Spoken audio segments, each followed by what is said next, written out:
প্রধানমন্ত্রী তারেক রহমানের নেতৃত্বে নতুন মন্ত্রিসভার প্রথম বৈঠক অনুষ্ঠিত হয়েছে।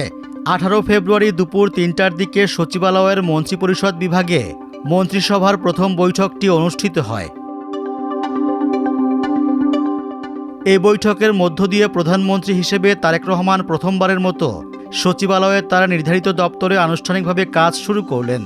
গত এক দশকেরও বেশি সময় ধরে মন্ত্রিসভা ও সচিবদের প্রায় সব বৈঠকই প্রধানমন্ত্রীর কার্যালয়ে অনুষ্ঠিত হয়ে আসছিল।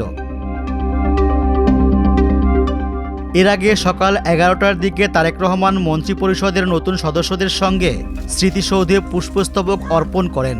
এ সময় তিনি মুক্তিযুদ্ধের বীর শহীদদের প্রতি গভীর শ্রদ্ধা জানান। নবনিযুক্ত মন্ত্রিসভার সদস্যরাও এদিন তার সঙ্গে পুষ্পস্তবক অর্পণ করেন এবং শহীদদের প্রতি সম্মান জানান। ত্রয়োদশ জাতীয় সংসদ নির্বাচনে নিরঙ্কুশ জয়ের পর সরকার গঠন করে বাংলাদেশ জাতীয়তাবাদী দল বিএনপি। নির্বাচনের ফলাফল ঘোষণার পর রাষ্ট্রপতির আমন্ত্রণে দলটির মহাসচিব ও সংসদীয় দলের নেতা তারেক রহমান প্রধানমন্ত্রী হিসেবে শপথ গ্রহণ করেন। 17 ফেব্রুয়ারি মন্ত্রিপরিষদ বিভাগ এক প্রজ্ঞাপনের মাধ্যমে মন্ত্রীদের দপ্তর বণ্টন করে। প্রজ্ঞাপন অনুযায়ী প্রধানমন্ত্রী তারেক রহমান প্রধানমন্ত্রীত্বের পাশাপাশি মন্ত্রিপরিষদ বিভাগ, প্রতিরক্ষা মন্ত্রণালয় এবং সশস্ত্র বাহিনী বিভাগের দায়িত্ব পালন করবেন।